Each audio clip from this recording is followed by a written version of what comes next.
রাষ্ট্রের চতুর্থ স্তম্ভ যারা কলম যুদ্ধ চালিয়ে যাচ্ছেন, যাদের চিন্তা চেতনায় সমাজের পরিবর্তনের ছায়া, সমাজের পরিবর্তনের রূপরেখা জনগণ বুঝতে পারে, তাদেরকে আমি অনুরোধ করব যে আমাদের আজকের সাবজেক্টটা একটু আপনারা বোঝার চেষ্টা করবেন। আমাদের মূল সাবজেক্ট হচ্ছে তাওহীদ ভিত্তিক আধুনিক রাষ্ট্র ব্যবস্থায় গণমাধ্যম কর্মীদের করণীয়, অর্থাৎ এই বইটি মূলত আজকে আমাদের সাবজেক্ট। 5ই আগস্টে ছাত্র জনতার বিপ্লবের মধ্য দিয়ে এদেশের একটি পট পরিবর্তন হয়েছে, একটি সরকারের পতন হয়েছে। সরকারের পতন হওয়ার পরে এখন আমাদের ইন্টারিম গভর্নমেন্ট তারা কিন্তু সরকারে আসার পরে সংবিধানকে সংস্কার করার জন্য তারা উদ্যোগ নিয়েছেন। 11টি সংস্কার কমিশন গঠন করা হয়েছে অধ্যাপক আলী রিয়াজের নেতৃত্বে। এখন আমরাও হিজবুত তাওহীদ, আমরা 30 বছর থেকে এই বাংলাদেশে জঙ্গিবাদ, সাম্প্রদায়িকতা, গুজব, অপরাজনীতি, এগুলোর বিরুদ্ধে একটি সঠিক আদর্শ, অর্থাৎ আমরা ইসলাম নিয়ে কাজ করছি। আমরা এদেশের মানুষকে একটি সঠিক আদর্শে অনুপ্রাণিত করে ঐক্যবদ্ধ করার জন্য আমরা কাজ করে যাচ্ছি। আমরা কোনো সময় রাষ্ট্রের কোনো সংকটকালে আমরা বসে থাকিনি, যদিও আমরা একটি অরাজনৈতিক আন্দোলন, আমরা আমাদের পক্ষ থেকে আমরা সব সময় সাড়া দিয়েছি। এবারও আমাদের ইমাম এই বইটি লিখেছেন। আমাদের বক্তব্য হলো যে শুধুমাত্র শাসক পরিবর্তন করে আমরা আর শান্তি পাব না, শুধুমাত্র শাসক পরিবর্তনই আমাদের সকল সমস্যার সমাধান নয়, শাসন ব্যবস্থার আমূল পরিবর্তন করতে হবে। এটি হচ্ছে আমাদের মূল কথা। এবং আপনারা জানেন 72-এ এই সংবিধান প্রণয়ন হওয়ার পরে 17 বার এই সংবিধানকে সংস্কার করা হয়েছে। আমরা বহু রকম সরকার ব্যবস্থা দেখেছি, কখনো সামরিক সরকার, কখনো তত্ত্বাবধায়ক সরকার, কখনো নির্বাচনী সরকার আমরা দেখেছি, এখন ইন্টারিম গভর্নমেন্ট আমরা দেখছি। কোন সরকারের সময় আমরা সেই কাঙ্ক্ষিত শান্তি, ডিসিপ্লিন, আমাদের জাতীয় যে চাওয়া, মৌলিক চাহিদা আমাদের পূরণ হয়নি। তো আমাদের বক্তব্য হলো যে সংস্কার নয়। দেখুন, একটা বৃক্ষ যখন সব সময় বিষ ফল দিয়ে যায়, তখন আমরা যদি সেটা ডালপালা কাটতে থাকি, তখন কিন্তু সেটা সমাধান হয় না, সমাধান হবে না। তো সংস্কারটা হচ্ছে এরকম যে একটা গাছ বিষ ফল দিচ্ছে, আমরা ডালপালা কাটছি, আবার খুশি হচ্ছে, আবারও সেই ফল সেই আমরা ভোগ করছি। তো সেজন্য আমাদের বক্তব্য হলো এই বিষ বৃক্ষকে উপড়ে ফেলতে হবে। তো স্বাধীনতার 54 বছরে আমরা 17 বার এই সংবিধানকে সংস্কার করেছি, আমরা সেই শান্তি পাইনি। পার্শ্ববর্তী রাষ্ট্র নেপাল, আপনারা দেখেছেন কয়েকদিন আগে নেপালেও একটি অভ্যুত্থান হয়েছে। 18 বছরে 15 বার সে নেপালের সংবিধান সংস্কার হয়েছে, 18 বছর, এবং 15 কি 16 বার সরকার পরিবর্তন হয়েছে। এটা অদ্ভুত ব্যাপার। তো আমরা জনগণ কিন্তু কড়াই থেকে চুলা থেকে কড়াই। তো এই অবস্থা আমাদের চলছে। আমাদের বক্তব্য হলো যে এখন আমাদের একটি সাংবিধানিক আমূল পরিবর্তন লাগবে। সেখান থেকে আমরা হিজবুত তাওহীদ, আমরা জাতীয় সংসদ ভবনে আমাদের একটি প্রতিনিধি দল গিয়ে আমরা এটি দিয়ে এসেছি। পাশাপাশি আমরা বাংলাদেশের জাতীয় প্রেস ক্লাব সহ সকল প্রেস ক্লাবে গণমাধ্যম কর্মী, সুশীল সমাজ, সাংবাদিক যারা বাংলাদেশে নিয়ে চিন্তা ভাবনা করেন, রাষ্ট্র চালকের আসনে যারা থাকেন, তাদেরকে নিয়ে আমরা গোল টেবিল বৈঠক, মত বিনিময় সভা করে আমরা কি বলছি সেটা আমরা তুলে ধরি। তো বিষয় হলো, আমি প্রথমে যে কথাটি বলবো যে আমরা বর্তমানে যে জীবন ব্যবস্থা দ্বারা পরিচালিত হচ্ছি, সেটা আসলে এর গোড়াপত্তন কোথা থেকে আসছে। দেখুন, 47-এ যখন ব্রিটিশরা দেশ ভাগ করেছে, এই ব্রিটিশরা ডিভাইড অ্যান্ড রুল পদ্ধতি দিয়ে আমাদেরকে শাসন করেছে। এই ভারতবর্ষ সভ্যতার লীলাক্ষেত্র ছিল। তারা ইংল্যান্ডে গিয়ে রিপোর্ট দিয়েছে এখানে একটি চোর ছিল না, একটা চোর ছিল না এখানে, এই মাথা থেকে ওই মাথা, এই ভারতবর্ষ। কিন্তু 2 কোটি ভারতবর্ষ না খেয়ে মরেছে। ব্রিটিশরা কিন্তু আমাদেরকে বন্দুকের নল দিয়ে শাসন করেছে, ব্যানর দিয়ে আমাদেরকে হত্যা করেছে, ট্যাঙ্কের তলায় পিষে হত্যা করেছে। তারা কিন্তু একটা নির্বাচন আমাদেরকে দেয়নি। 200 বছর আমরা তাদের গোলামি করেছি। 2টা বিশ্বযুদ্ধ তারা করেছে, প্রথম বিশ্বযুদ্ধ এবং দ্বিতীয় বিশ্বযুদ্ধ। 2টি বিশ্বযুদ্ধ করার কারণে তারা অর্থনৈতিকভাবে কিছুটা দুর্বল হওয়ার পরে তারা আমাদের এই ভারত, এই যারা শাসন করেছে, তারা আমাদেরকে ভাগ করে একটা কাল্পনিক রেখা দিয়ে আমাদেরকে ভাগ করে তারা চলে গিয়েছে। বর্তমানে মুসলমান রাষ্ট্রগুলো 57টি ভৌগোলিক রাষ্ট্রে বিভক্ত মুসলিম রাষ্ট্র। তো 47-এ দেশভাগ হওয়ার পরে তারা পাকিস্তান, পূর্ব পাকিস্তান, পশ্চিম পাকিস্তান, তারা এগুলো করে দিয়ে গিয়েছে এবং আমাদের ভিতরে বিভিন্ন রকম রাজনৈতিক দল তৈরি করে দিয়ে গিয়েছে, আমরা যেন কখনোই ঐক্যবদ্ধ হইতে না পারি। তারপর থেকে আমরা 47-এর পর থেকে এখানে অনেক আন্দোলন সংগ্রামের মধ্য দিয়ে 71 সালে একটি স্বাধীনতা যুদ্ধের ফলে আমরা একটা স্বাধীন সার্বভৌম রাষ্ট্র পেয়েছি। 72-এ সংবিধান করে আমাদের পথ চলা শুরু হয়েছে। তো এখন ব্যাপার হলো, এই যে সংবিধান হলো, আমাদের পথ চলা শুরু হলো, এই সংবিধানটা আসলে কোথা থেকে আসলো? শেখ মুজিবুর রহমান তিনি স্বাধীনতা পরবর্তী সারা দুনিয়া ঘুরে 4টি মূলনীতি ঠিক করে আমাদের সংবিধান রচনা করেছে। এখানে একটি কথা না বললেই নয়, সেটা হলো আমরা 92% মুসলমান, 95% ধর্মবিশ্বাসী বলা যায়। আমরা কিন্তু এই কথাটা বলতে পারিনি যে ভারতীয় উপমহাদেশ, এখানে ধর্ম একটি প্রধান ইস্যু, ধর্ম এখানে প্রধান ফ্যাক্টর। এটা ইউরোপ না। ইউরোপে তো নাস্তিকতাবাদ চলে, সেখানে আল্লাহ, রসুল, ভগবান, ঈশ্বরের অত প্রভাব নেই রাষ্ট্রীয় জীবনে, এটা ব্যক্তি জীবনে আছে। কিন্তু আমাদের এই উপমহাদেশ কিন্তু তা নয়। এখানে মানুষ বছরের পর বছর, শত শত বছর ধর্ম দ্বারা পরিচালিত হয়েছে। আমাদের ভিতরে আল্লাহর রূহ আছে। আমরা নদী যেমন সাগরে বিলীন হতে চায়, ঠিক তেমনি মানুষের ভিতরে আল্লাহর রূহ আছে। মানুষ আল্লাহর সাথে বিলীন হতে চায়, মানুষ চায় ধর্ম দিয়ে পরিচালিত হতে, এবং 1000 বছরের ইতিহাস রয়েছে। তো আমরা কিন্তু স্বাধীনতার পরে এই কথাটা বলতে পারিনি যে কেন আমরা মানুষের তৈরি জীবন ব্যবস্থা গ্রহণ করব। আমাদের জন্য তো আল্লাহর দেওয়া জীবন ব্যবস্থা রয়েছে, আল্লাহর দিন রয়েছে। ইন্না দীনা ইনদাল্লাহিল ইসলাম, কোরআনে আল্লাহ বলেছেন। তো এই যে দিন, আল্লাহর দেওয়া জীবন ব্যবস্থা রয়ে গেছে আমাদের জন্য, আমরা সেটা কিন্তু প্রণয়ন করতে পারিনি। আমাদের ধর্মগুরুরা বা ধর্মীয় যারা নেতৃত্ব দেন, তারা এখানে তাদের ব্যর্থতা রয়েছে। তারপরে কি করেছেন? সমাজতন্ত্র, গণতন্ত্র, জাতীয় চেতনা, এই যে 4টি মূলনীতি, এগুলো আপনারা জানেন। এই মূলনীতির উপর ভিত্তি করে একটি বাংলাদেশের সংবিধান প্রণয়ন হয়েছে। সেই সংবিধান থেকে আমরা পথ চলা শুরু করেছি। এখানে একটি বিষয়, আমাদের রাজনৈতিক কালচার, এটা কোথা থেকে আমরা নিলাম? দেখুন, গ্রিকরা 4500 বছর আগে সেই বেবিলনে বসে একটা জীবন ব্যবস্থা তৈরি করেছিল। এটা হচ্ছে গণতন্ত্র।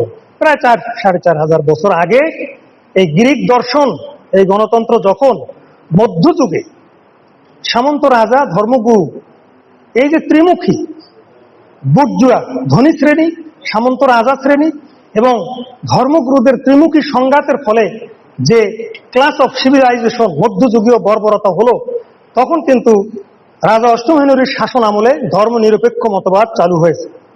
তারা কিন্তু যেই রসুলের সাহাবীগণ বুকের রক্ত দিয়ে, গাছের লতাপাতা খেয়ে অর্ধ পৃথিবীতে ন্যায় এবং সুবিচার প্রতিষ্ঠা করেছিলেন, অর্ধ পৃথিবীতে 12 লক্ষ বর্গ মাইল জাজিরাতুল আরব আল্লাহ দিন প্রতিষ্ঠা করে ন্যায় সুবিচার শান্তি প্রতিষ্ঠিত করেছিলেন, সেই পুরো বেল্ট কিন্তু তারা দখল করে আমাদের উপরে এই জীবন ব্যবস্থাগুলো চাপিয়ে দিয়েছে। এটা হচ্ছে আমাদের ইতিহাস। এই মানুষের তৈরি জীবন ব্যবস্থা আমাদেরকে শান্তি দিতে পারেনি, বরং দুটি বিশ্বযুদ্ধ করে 14 কোটি বনি আদমকে হত্যা করেছে। বর্তমান পরিবেশ পরিস্থিতি আপনারা এগুলো অবগত। এখন কেন মানুষের তৈরি জীবন মানুষকে শান্তি দিতে ব্যর্থ হলো? কেন? আমি সংক্ষেপে এতক্ষণ বললাম যে আমরা মানুষের তৈরি জীবন ব্যবস্থা কোথা থেকে আসলো, কিভাবে চর্চা করছি। ব্যাপক কথা, আসলে এত কথা বলা লাগবে না, আপনারা জানেন। এখন কেন ব্যর্থ হলো? দেখেন, মানুষ সামাজিক জীব, সমাজবদ্ধ হয়ে মানুষকে বসবাস করতে হয়। সমাজবদ্ধ হয়ে বসবাস করতে গেলে তার একটা জীবন ব্যবস্থা নেসেসারি, এটা ছাড়া মানুষ চলতে পারে না। কিন্তু মানুষ তো পশু নয়, মানুষের দেহ এবং আত্মা রয়েছে। মানুষ যদি শুধু দেহের জন্য খায়, তাহলে আত্মার পতন হবে। আর মানুষ যদি দেহের জন্য, দেহকে কষ্ট দিয়ে শুধু আত্মার ঘষামাজা করে, তখন এই ভারসাম্য নষ্ট হবে। সেজন্য আমাদের এই দিনের একটা নাম হচ্ছে দিনুল ওয়াসাতা, ভারসাম্যপূর্ণ দিন, দেহ এবং আত্মা। মানুষ যেহেতু দেহ আত্মার সর্বস্ব একটি প্রাণী, সুতরাং তার জীবন ব্যবস্থাটা হইতে হবে দেহ আত্মার ব্যালেন্স ঠিক রেখে। এখন পশ্চিমা জীবন দর্শনের মূল ভিত্তিটাই হচ্ছে দেহের দিকে। যে দুনিয়াটা হচ্ছে ক্ষণস্থায়ী, খাওয়া দাওয়া ফুর্তি করো, মারা যাও। এখানে জাতীয় জীবনে, আমাদের সামষ্টিক জীবনে আল্লাহ রসুল বা ধর্মের কোনো প্রভাব তারা থাকতে দেয়নি। তারা কিন্তু ধর্মটাকে জীবন থেকে বাদ দিতে চেয়েছিল, কিন্তু পারেনি। তখন ধর্মটাকে মানুষের ব্যক্তি জীবনে নির্বাসন দিয়েছে, যে আমরা মুসলমান, নামাজ পড়বো, রোজা থাকবো, হজ করবো। হিন্দু, তুমি মন্দিরে যাবে, তুমি প্রার্থনা করবে। তোমরা প্যাগোডায় যাবে, বৌদ্ধ, তোমরা প্রার্থনা, অর্থাৎ তোমরা প্রার্থনা করবে, কিন্তু হুকুম বিধান জাতীয় জীবন, সামষ্টিক জীবন, অর্থনৈতিক জীবন, বিচারিক জীবন, রাজনৈতিক জীবনে কে দেবেন? ওরা ব্রিটিশরা দেবে। এই সিদ্ধান্তটাই কিন্তু হয়েছিল। এবং এই জীবন দর্শনের যে মানুষ মরণশীল, এই দুনিয়াটা হচ্ছে ভোগ বিলাসের জায়গা, আমরা খাবো দাবো, এখানে আসলে তেমন কিছু না, যত পারো ইনকাম করো। অর্থাৎ একটা সভ্যতা তারা গড়ে তুললো, এই সভ্যতার মূল ভিত্তিটাই তারা তৈরি করলো ভোগবিলাস। যখন ভোগবিলাসটাই মানুষের মুখ্য উদ্দেশ্য হয়ে গেল, তখন মানুষ ইনকামের দিকে ইঁদুরের মতো ছুটতে থাকলো, রোজগারের দিকে, যে রোজগারটাই হলো আসল। এবং যার যত বুদ্ধি, সে তত তথ্য প্রযুক্তিকে কাজে লাগিয়ে ধনী হতে থাকলো, সমাজ পরিবর্তিত হতে থাকলো। অনেক ঘটনা এখানে, সমাজতন্ত্রের বিপ্লব হয়েছে, কার্ল মার্কস, লেনিন, স্টালিন, হ্যাগেলস, বহু মনীষী, আব্রাহাম লিঙ্কন এই মানব জাতিটাকে অর্থনৈতিক দাসত্ব থেকে, রাজনৈতিক অপসংস্কৃতি থেকে মুক্তি দেওয়ার জন্য অনেক চেষ্টা করেছেন তারা, কিন্তু ব্যর্থ হয়ে গেছে। তো এখন কথা হলো, মানুষ যেহেতু দেহ আত্মা দিয়ে তৈরি, এই দেহ আত্মার ব্যালেন্স ঠিক রেখে একটা জীবন ব্যবস্থা কে দিতে পারে? আমাদের বক্তব্য হলো, যিনি সৃষ্টি করেছেন তিনি ছাড়া এটা আর কেউ দিতে পারবেন না।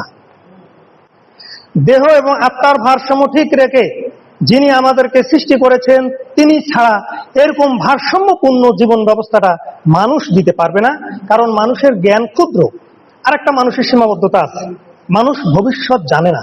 আইন রচনা হয় কিন্তু অতীতের জন্য নয়, বর্তমান, প্রেক্ষাপট এবং ভবিষ্যতের জন্য। কিন্তু মানুষ তো জানে না 2 মিনিট পরে কি হবে, তাহলে সে মানুষ কিভাবে আইন রচনা করে? এখানে একটা মানুষের সীমাবদ্ধতা রয়েছে। কারণ সময়ের আবর্তে মানুষ পরিবর্তনশীল, সমাজ পরিবর্তনশীল, নতুন নতুন সমস্যা আমাদের সামনে আসে। সেই জন্য আল্লাহ পবিত্র কোরআনে এমন ভাবে নীতিমালাগুলো দিয়েছেন, এখানে বলা হচ্ছে কমপ্লিট কোড অফ লাইফ। অর্থাৎ আল্লাহ শুধু নীতিমালাগুলো ঠিক করে দিয়েছেন। যেমন পোশাকের একটা নীতিমালা দিয়েছেন যে সতর ঢাকতে হবে। এখন আল্লাহ যদি বলতেন পোশাক হবে পাগড়ি, জোব্বা, তারপরে একটা নির্দিষ্ট পোশাক হবে, তাহলে যেখানে -40 ডিগ্রি তাপমাত্রা, সেখানকার মানুষ এই দিনটা পালন করতে পারবে না। এই জন্য আল্লাহ কোনো মানদণ্ড ঠিক করে দেননি যে পোশাকটা এই হবে। আল্লাহ বলছেন সতর ঢাকো। নারীদের পোশাকের ব্যাপারেও, পুরুষের পোশাকের ব্যাপারেও কোরআনে নীতিমালা আছে। এই জন্য কোরআন কমপ্লিট কোড অফ লাইফ, সর্বোচ্চ দণ্ড বা সর্বোচ্চ নীতিমালা। এই জন্য এটা সর্বজনীন, স্থানকালের আবর্তে এটা কখনো বাতিলযোগ্য নয়, কিয়ামত পর্যন্ত এটা প্রয়োগযোগ্য, চিরতরুণ, চিরনতুন। তো এই জন্য মানুষের তৈরি জীবন ব্যবস্থার আরেকটি ব্যর্থতা হলো, মানুষ ভবিষ্যৎ জানে না এবং মানুষের দেহ আত্মার ভারসাম্য ঠিক করে একটা জীবন ব্যবস্থা প্রণয়ন করতে পারবে না। এখন দেখেন, যখন এটা করেছে তখন কি ঘটেছে? মানুষ অনেক টাকা রোজগার করছে, ভোগ বিলাস করছে, কিন্তু মনে শান্তি নাই। কেন যেন আত্মার মধ্যে একটা দংশন তার ফিল করছে। আপনারা জানেন, সুইজারল্যান্ড বিশ্বের মধ্যে বিশাল অর্থবিত্তশালী রাষ্ট্র, নিউজিল্যান্ড, কানাডা। আমি গত মাসে একটা রিপোর্ট দেখলাম, 7,27,000 মানুষ আত্মহত্যা করেছে। কারণ এখন আমরা যদি দেহের এবং আত্মার ভারসাম্য যখন নষ্ট হলো, তখন মানুষ কোথায় গেল জানেন? মানুষের দেহের দিক যখন ভোগ বিলাস করলো, আত্মার যখন পতন হলো, তখন আপনি দেখেন, আমি অন্য রাষ্ট্রের কথা না যাই, বাংলাদেশের কথা যদি বলি, বাংলাদেশের প্রধান সমস্যাটা কি? এখানে শাসক অনেকে আছেন, সৎ নিয়তে আসেন, সৎ নিয়তে যে আমি ভালো কিছু করব। একজন নেতা ভালো নিয়তে আসেন, কিন্তু এখানে এসে তিনি ব্যর্থ হন কেন? যে লঙ্কায় যায় সে রাবণ হয়ে যায় কেন? কারণটা কি? আসল ব্যাপারটা হচ্ছে জীবন ব্যবস্থা। বাঁকা পথে কখনো কেউ সোজা চলতে পারবে না। এটার নাম আল্লাহর ভাষায় হিদায়াহ। ওয়াল্লাযী আরসালা রাসূলাহু বিল হুদা ওয়া দীনুল হাক্কি লিইয়ুযহিরাহু আলা দীনি কুল্লিহি। হিদায়াহ, হিদায়াহ হলো সঠিক রাস্তা। এই সঠিক রাস্তা না থাকলে যত সঠিক নিয়তে আসুক, ইন্নামাল আমানু বিন্নিয়ত, কোনো লাভ হবে না, কারণ তাকে বাঁকা হইতেই হবে। এই জন্য মানুষের এই সীমাবদ্ধতাগুলো রয়েছে। মানুষ আসলে মানুষের জীবন ব্যবস্থা তৈরি করতে পারে না। তা আমি বললাম যে কেন মানুষ ব্যর্থ হলো। এবার আসেন, আমরা যে জীবন ব্যবস্থা প্রস্তাব করছি, অর্থাৎ তাওহীদ ভিত্তিক জীবন ব্যবস্থা। তাওহীদটা হচ্ছে, এখানে কোরআন শরীফ থাকলে ভালো হতো, যাই হোক, তাওহীদ হলো ইসলামের মূল। এটাকে আমরা বলি কলেমা বা তাওহীদ। এই তাওহীদ হলো আল্লাহর সার্বভৌমত্ব বা একত্ববাদ। আমি এখানে 2 মিনিট শুধু আপনাদের জ্ঞাতার্থে এই কথাটা বলবো। তাওহীদটার মিনিংটা আজকে আমাদের সমাজে ভুল বোঝানো হচ্ছে। ভুল বোঝানো হচ্ছে কিভাবে দেখেন, আমাদেরকে বই পুস্তকে পড়ানো হচ্ছে তাওহীদ মানে হলো একত্ববাদ। এখন আমাদের প্রশ্ন হলো, যিনি ইবলিস শয়তান ছিলেন, মানে আজাজিল ফেরেশতা ছিল, যে ইবলিস শয়তান, সে ইবলিস হয়েছে কি আল্লাহ 2 জন বলে? সে কি বিশ্বাস করে না যে আল্লাহ একজন? এবং পৃথিবীতে যত দুরাচারী শাসক ছিল, ফেরাউন, নমরুদ, আবু জেহেল, এনারা কি কখনো বলেছে যে আল্লাহ 2 জন? সবাই বলে যে আল্লাহ এক, আল্লাহ এবং অদ্বিতীয়। পৃথিবীতে শুধু নাস্তিক বাদে সবাই বলে আল্লাহ এক এবং অদ্বিতীয়। তাহলে এটার নাম তাওহীদ নয়। তাওহীদ হলো সেটা যে আমরা আল্লাহর হুকুম বিধান ছাড়া কারোটা মানবো না। যে কারণে ইবলিস হয়েছে, যে বলেছিল আল্লাহ যে তুমি আদমকে সিজদা করো, এই একটা হুকুম সে পালন করে না, কিন্তু আমল বহু করেছে, কোনো লাভ হয়নি। বাবা আদম যখন জান্নাতে ছিল, আল্লাহ আদমকে বলেছিলেন, হে আদম এবং তোমার স্ত্রী যেখানে খুশি যাও, যা খুশি খাও, হাযিহি শাজারাতি ফাতাকুনা মিনাজ জালিমিন, ওই গাছের নিকট গেলে তুমি জালিমদের অন্তর্ভুক্ত হবে। জাস্ট একটা নির্দেশ বাবা আদম অমান্য করে পৃথিবীতে এসেছে। তার মানে ব্যাপারটা হলো, এই মানুষ যখন আল্লাহর হুকুম অমান্য করে তখন আর সে তাওহীদে থাকে না, একত্ববাদে আর থাকলো না, বহুত্ববাদ হয়ে গেল। এখন আমাদের এই সোসাইটিতে চলতেছে বহুত্ববাদ। আমরা মসজিদে যাই আল্লাহর হুকুম মেনে, সেখানে নামাজ পড়ি, সেখানে আমার একটা অথরিটি আছে, ইমাম সাহেব বলেন আর যাই বলেন, আলেম সাহেব বলেন। কিন্তু আমরা যখন কোনো সমস্যায় পড়ি, মামলা মোকদ্দমায় পড়ি, তখন আমরা যাই ইউনিয়ন পরিষদে, সেখানে আরেকটা অথরিটি বসে আছে। যখন আমাদের কোনো অন্যায় হয় তখন আমরা যাই বিচারালয়, সেখানে আরেকটা অথরিটি বসে আছে। কিন্তু এই টোটাল বিশ্বাস আমাদের আল্লাহকে সকল সমস্যার সমাধান দিতে পারে কি পারে না? তাহলে আমরা কেন এক ইলা না মেনে বহু ইলা কেন আমরা গ্রহণ করলাম? এখানে আমাদের মূল ব্যর্থতা। আর আমরা বলছি এইটা তাহলে তাওহীদ হলো না। যারা আজকে এই বিশ্বাস নিয়ে আছে এরা তাওহীদে নাই। তাহলে তাওহীদে আসতে গেলে মুসলমান জাতিকে একটা স্বীকৃতি দিতে হবে, আমরা আল্লাহর হুকুম বিধান ছাড়া কারোটা আর নেব না, বাস। এইটা হলো ভিত্তি আমরা রেখেছি। তাহলে আমাদের এই টোটাল বইটার মধ্যে আছে কি, যত এখানে 54টা অধ্যায় আছে, মানুষের জীবন পরিচালনার জন্য অর্থনীতি, রাজনীতি, শিক্ষা ব্যবস্থা, দণ্ডবিধি, বিচার ব্যবস্থা থেকে শুরু করে যতগুলো অঙ্গন রয়েছে, প্রতিটি অঙ্গন এখানে দেওয়া আছে এবং প্রতিটি অঙ্গনের সমাধান দেওয়া আছে তাওহীদকে ভিত্তি করে, কোরআনকে ভিত্তি করে। তাহলে এবার আসেন, এই জীবন ব্যবস্থাটা অতীতে, যেমন আমাদের বর্তমানে যারা ধর্মগুরু রয়েছেন, আলেম রয়েছেন, ওনাদেরকে সাংবাদিক আপনারা প্রশ্ন করেন, আচ্ছা আপনারা তো ইসলাম প্রতিষ্ঠা করবেন, আপনাদের নমুনাটা কেমন হবে? আপনারা কি আফগানিস্তান বানাবেন, আপনারা কি সৌদি বানাবেন, নাকি আপনারা শিয়া ইরান বানাবেন, না কোনটা, নাকি আপনারা তুরস্কের ইসলাম বানাবেন? আপনাদের আইডিয়াটা কোনটা? আপনাদের নমুনাটা কোনটা হবে? কোন রাষ্ট্রের মতো হবে আপনাদের? তখন ওনারা কেউ বলে আমরা আফগানিস্তানের মতো বানাবো, কেউ বলে আমরা সৌদি আরবের মতো বানাবো, আবার কেউ কোনো সঠিক উত্তর দিতে পারেন না। কারণ যখন বলে আফগানিস্তান তালেবানি ইসলাম আপনারা প্রতিষ্ঠা করবেন, যখন বলে সৌদি আপনারা রাজতন্ত্র প্রতিষ্ঠা করবেন, আসলে এই সঠিক তথ্যগুলো আমাদের আলেম সাহেবরা হীনমন্যতায় ভুগতেছে যে আসলে ইসলামটা কেমন হবে। আমরা কয়েকদিন আগে দেখলাম চরমনাই হুজুর সাহেব, উনি বলেছেন যে কোরআন সবকিছু নয়, কোরআন দিয়ে সবকিছু পাওয়া যাবে না, সেখানে সব ব্যাখ্যা নাই। তার মানে একটা হীনমন্যতা কিন্তু তাদের আছে। এর সঠিক ব্যাখ্যাটা আমি ওনাকে মেনশন করছি, ব্যাপারটা তা না, আমি সবাইকে মেনশন করছি, আমি কাউকে অসম্মান করার মতো আমার নাই। তো ব্যাপারটা হলো, আমি এখন বলবো যে এই জীবন দর্শনটা তাইলে কেমন ছিল, আমাদের নমুনাটা কেমন হবে। দেখুন, আমরা 4500 বছর আগের গ্রিকদের দর্শনে যাওয়ার দরকার নেই। 1450 বছর আগে আমাদের আল্লাহ রসুল আমাদেরকে কি দেখিয়ে দিয়ে গেলেন, একটু আমি সেটা বলি। যখন এই আরবরা আইয়ামে জাহিলিয়াতের অন্ধকার, বর্বর, অশিক্ষা, কুশিক্ষা, দারিদ্রতার একদম পৃথিবীতে এদের কোনো মূল্য ছিল না, সে রোমান পার্সিয়ানরা এদেরকে 1 পয়সার দাম দিত না, বলতো এরা মানুষেরা, কোন সভ্যতার বর্বরতা এরা ছিল, মারাত্মক পরিণতি এদের, পেটে পাথর বেঁধে ঘুরে বেড়াতো, ঘরে ঘরে মদ, দাসত্ব, নারীদের কোনো ইজ্জত ছিল না, নারীর বাজারে দাস বেচা বিক্রি হতো, কন্যা সন্তানের এমন বেইজ্জতি হতো বাবারা মাটি চাপা দিয়ে দিত। এরকম একটি ভয়ঙ্কর আরবের জাহিলিয়াতের যুগে আসলেন রহমাতুল আলামিন, শেষ নবী, শেষ জীবন ব্যবস্থা নিয়ে। তিনি এসে ওভারনাইট 23 বছর, এখন এখানে বিস্তারিত আমি বলবো না, 23 বছরে উনি ওভারনাইট পুরো জাজিরাতুল আরবকে পরিবর্তন করে দিলেন। কি পরিবর্তন হলো? জ্ঞানে, বিজ্ঞানে, শক্তিতে, সামরিক শক্তিতে, নতুন নতুন বৈজ্ঞানিক প্রযুক্তিতে ওই জাতি শিক্ষক হয়ে গেল। যে জাতির শরীরে পোশাক ছিল না, যে জাতির পেটে খাবার ছিল না, যে জাতির কোনো ভৌগোলিক কোনো প্রাকৃতিক সম্পদ ছিল না, সেই জাতির সামনে রোমান পার্সিয়ানরা স্প্লাশ হয়ে গেলেন, একবারে দুটি পরাশক্তি পরাজিত হয়ে গেলেন। সেই পরশ পাথরটা আসলে কি?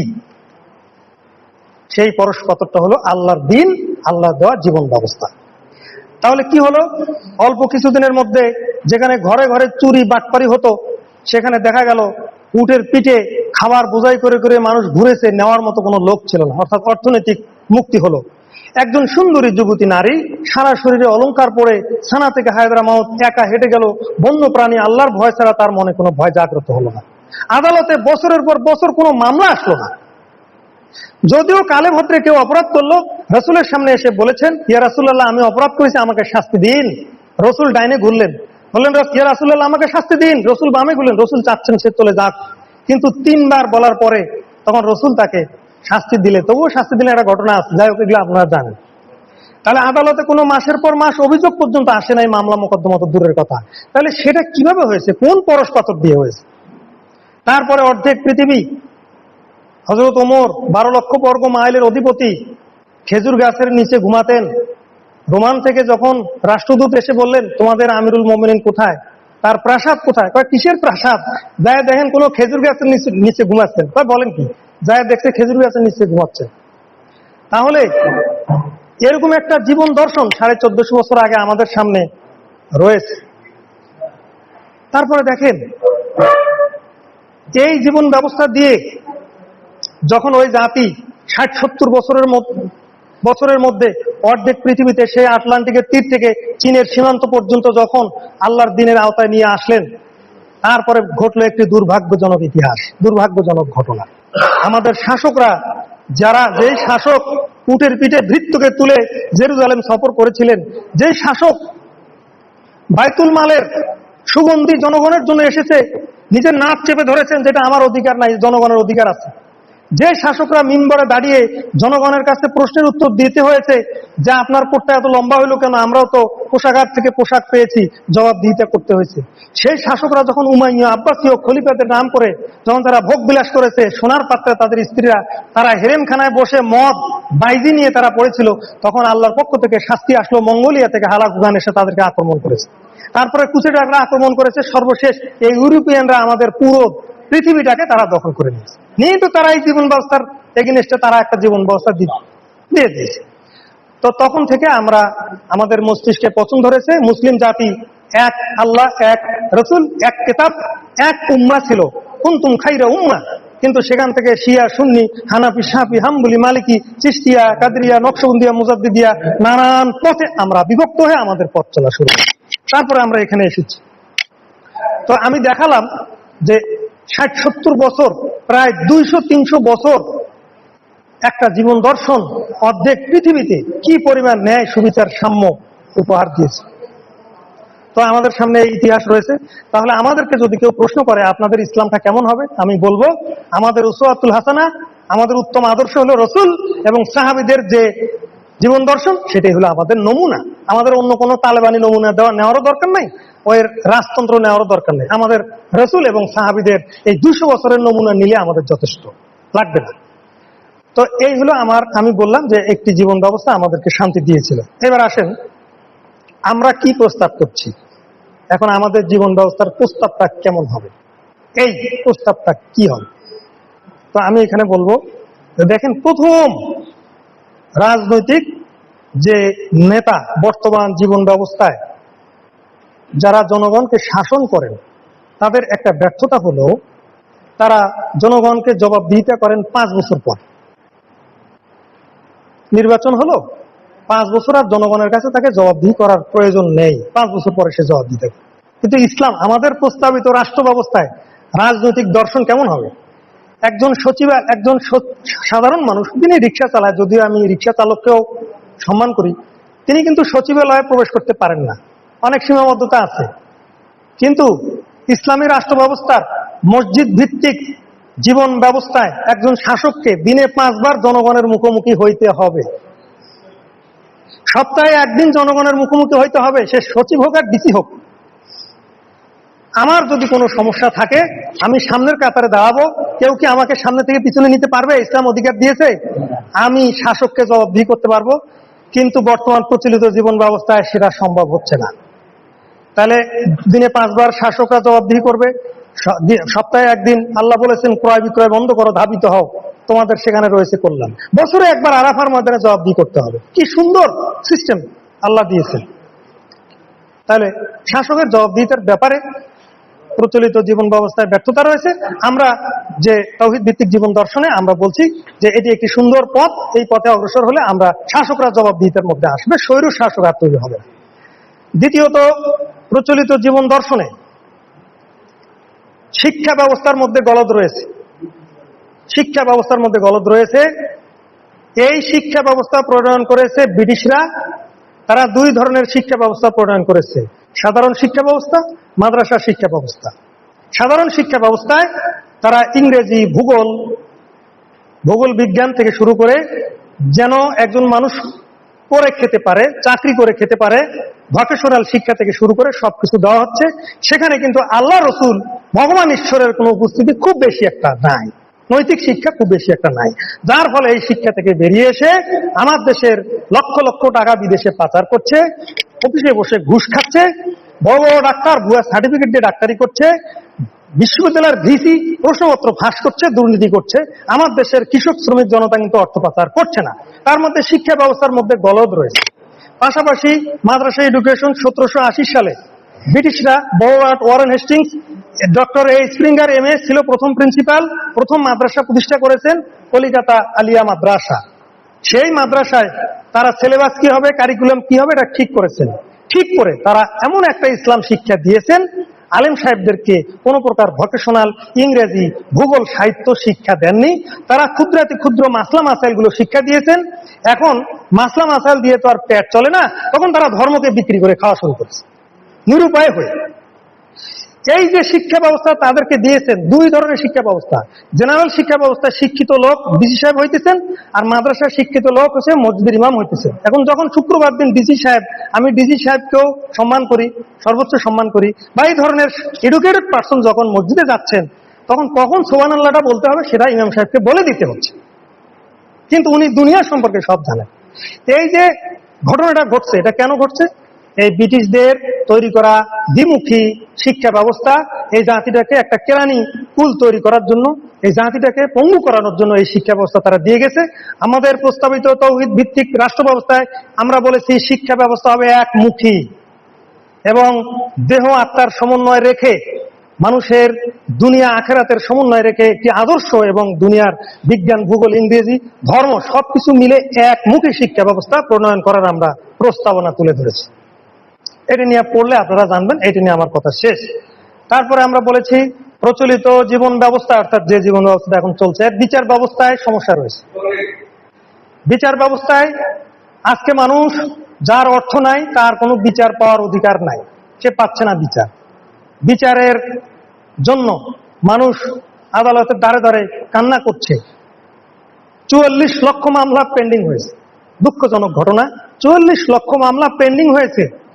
এই বিচার ব্যবস্থায় সমস্যা। আমরা বলেছি এখানে একটি বিশ্বাস আমাদের রয়েছে, আমরা যেমন নামাজ পড়ি আল্লাহর হুকুমে, রোজা করি আল্লাহর হুকুমে, আমরা এটাও বিশ্বাস করি আল্লাহর পক্ষ থেকে বিচার ব্যবস্থাও আছে। জনগণ এবং রাষ্ট্রের মধ্যে একটা সংঘর্ষ চলছে। জনগণ বিশ্বাস করে যে আল্লাহ তো বিচার করতেও বলছে। আল্লাহ কোরআনে বলছেন আল্লাহর বিধান দ্বারা যারা বিচার করে না তারা জালেম, তারা ফাসিক। তাহলে আদালতে এই বিচার, চুরির শাস্তি, ডাকাতির শাস্তি, তারপরে ঘুষের শাস্তি, অর্থ পাচারের শাস্তি যদি প্রপারলি হতো, তাহলে ইনশাল্লাহ আমরা মনে করি সমাজ থেকে এরকম অন্যায় অবিচার থাকতে পারতো না এবং 44 লক্ষ মামলা পেন্ডিংও হতো না। যদি মসজিদ ভিত্তিক বিচার ব্যবস্থা আমরা চালু করতে পারতাম, তাহলে আমাদের প্রস্তাবিত রাষ্ট্র ব্যবস্থার কথা হচ্ছে এই বিচার ব্যবস্থাও ত্রুটি রয়েছে, এটা আমাদেরকে শান্তি দিতে পারেনি। এটা আজকে পরিবর্তন করে মসজিদ ভিত্তিক এবং আল্লাহর দেওয়া সত্য দিন ভিত্তিক বিচার ব্যবস্থা কায়েম করতে হবে। তারপরে প্রচলিত জীবন ব্যবস্থার অর্থ ব্যবস্থা, এটা না বললেই নয়, খুব মারাত্মক অবস্থা। এই জীবন ব্যবস্থার বাইরে একটি সুদ ভিত্তিক অর্থনৈতিক ব্যবস্থা তারা গ্রহণ করেছে। ভয়ঙ্কর ভাবে অর্থনৈতিক দৌরাত্ম্য, দুনিয়ার গুটি কয়েক মানুষ এই পুঁজিপতি হয়ে গিয়েছেন। আজকে আমেরিকার ধনী $500 বিলিয়ন মালিক হয়েছেন একজন। সারা পৃথিবীর সবচেয়ে 5 জন বড় বড় ধনী আমেরিকার মধ্যে রয়েছে 5 জন, তার মধ্যে একজনের $500 বিলিয়ন। আমাদের রিজার্ভ হলো $30,000 বিলিয়ন। অর্থাৎ অন্ততপক্ষে আমাদের বহু বাংলাদেশের মতো রাষ্ট্রের রিজার্ভ একজনের হাতে রয়ে গিয়েছে। তো সারা দুনিয়াতে যখন এই অর্থ ব্যবস্থা, সুদ ভিত্তিক অর্থ ব্যবস্থায় সারা দুনিয়াতে যখন এটা কায়েম হয়ে গিয়েছে, পৃথিবীর কিছু কিছু রাষ্ট্র টাকার কুমির হয়েছে। আবার রাষ্ট্রের ভিতরে যখন এই অর্থ ব্যবস্থা কায়েম হয়েছে, রাষ্ট্রের গুটি কয়েক লোকের কাছে এই অর্থ জমা হয়েছে, কোটি কোটি লোক এই অর্থনৈতিক অবিচারের মুখোমুখি হয়েছে। তো এই অর্থনীতি থেকে বের হওয়ার জন্য কার্ল মার্কস ডাচ ক্যাপিটাল লিখেছেন, অনেক চেষ্টা করেছেন কিন্তু পারেনি। আমাদের বক্তব্য হলো আল্লাহর দেওয়া সুদ ভিত্তিক এই অর্থনীতি বাইরে এসে আল্লাহর দেওয়া অর্থনৈতিক ব্যবস্থা প্রণয়ন করতে হবে। তার একটি রূপরেখা আমরা এখানে তুলে ধরেছি। আমি যদি 1 মিনিটে বলি কেমন হবে সেই রূপরেখাটা। কোরআনে এই অর্থনীতির রূপরেখা আল্লাহর মূল ভিত্তিটা দিয়ে দিয়েছেন। অর্থের গতি থেকে গতিশীল, অর্থ এক জায়গায় স্থবির হতে পারবে না, এটা আল্লাহর নীতিমালা। আল্লাহ কোরআনে একটি জায়গায় বলেন নাই জমা করো, বলছেন খরচ করো খরচ করো খরচ করো। শুধুমাত্র একটি জায়গায় বলেছেন যে এমন ভাবে খরচ করো না যেন তোমাকে অন্যের কাছে হাত পাততে হয়। খালি একটি জায়গায় বলেছেন। শত শত জায়গায় বলেছেন ব্যয় করো খরচ করো। অর্থাৎ অর্থ কোনো এক জায়গায় পুঞ্জীভূত হইতে পারবে না আল্লাহর দেওয়া জীবন ব্যবস্থা। এর একটা বিস্তারিত ব্যাখ্যা রয়েছে। আমাদের বক্তব্য হলো এই সুদ ভিত্তিক অর্থনীতি যদি চালু থাকে তাহলে জনগণ, যে ধর্ম বিশ্বাসী জনগণের মনের মনস্তত্ত্ব বুঝতে হবে। তারা মনে করে সুদ আল্লাহ হারাম করেছেন এবং সুদের সর্বনিম্ন গুনাহ মায়ের সাথে ব্যভিচার করার মতো, নাউজুবিল্লাহ, এরকম একটি অর্থনৈতিক ব্যবস্থা আজকে সারা দুনিয়ায় চলছে। আমরা মুসলমান রাষ্ট্র দাবি করছি। তো এই অর্থনীতি ভয়ঙ্কর মানুষের জীবন প্রভাবিত করে। আজকে এই সুদ ভিত্তিক অর্থনৈতিক ব্যবস্থা বাদ দিয়ে আল্লাহর দেওয়া অর্থনৈতিক ব্যবস্থা প্রণয়ন করতে হবে, তার একটা রূপরেখা আমরা তুলে ধরেছি। এবার আসেন গণমাধ্যম কর্মীদের। ধরেন আপনারা গণমাধ্যম কর্মী, আল্লাহর দেওয়া জীবন ব্যবস্থায় গণমাধ্যম কর্মীরা কেমন স্বাধীনতা পাবে? সূরা হুজুরাতের 6 নম্বর আয়াত। কি অদ্ভুত ব্যাপার! আমি এই হিজবুত তাওহীদে না আসলে এই বিষয়গুলো আমি জানতে পারতাম না। কোরআনে আছে, হয়তো আমরা ওইভাবে খুঁজতাম না। সূরা হুজুরাতের 6 নম্বর আয়াত আল্লাহ বলেছেন, তোমাদের কাছে যদি কোনো সংবাদ আসে যাচাই না করে বিশ্বাস করিও না। কি সুন্দর কথা আল্লাহ বলেছেন।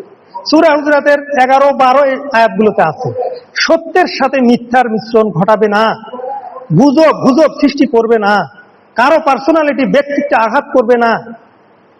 এই যে কথাগুলো সূরা হুজুরাত আপনারা পড়ে দেখবেন, আমি মনে করি গণমাধ্যম কর্মীদের জন্য এই আয়াতগুলো সুস্পষ্টভাবে আল্লাহ বর্ণনা করেছেন। এরপরে আমি মনে করি বর্তমান প্রচলিত জীবন ব্যবস্থায় গণমাধ্যম কর্মীরা স্বাধীন নয়।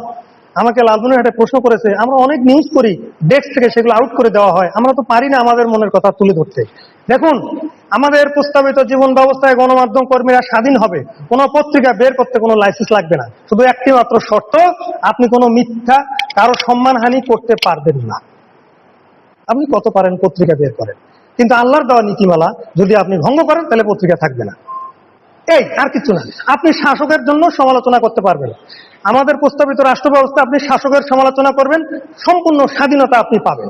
এটা আমাদের পক্ষ থেকে আমরা তুলে ধরেছি। তাহলে গণমাধ্যম কর্মীরা কেমন হবে আমি সংক্ষেপে তুলে ধরলাম। তাহলে আমি বললাম গণমাধ্যম কর্মীরা কেমন হবে, তাহলে বিচার ব্যবস্থা কেমন হবে, শিক্ষা ব্যবস্থা কেমন হবে, অর্থ ব্যবস্থা কেমন হবে, রাজনৈতিক দর্শন কেমন হবে, ব্যবস্থা কেমন হবে, আমি মোটামুটি আর বাড়াইতে চাচ্ছি না। যে হিজবুত তাওহীদ একটি অরাজনৈতিক আন্দোলন, আমাদের নিয়ত বিশুদ্ধ, আমরা চাই আল্লাহর দেওয়া জীবন ব্যবস্থা প্রতিষ্ঠিত হোক।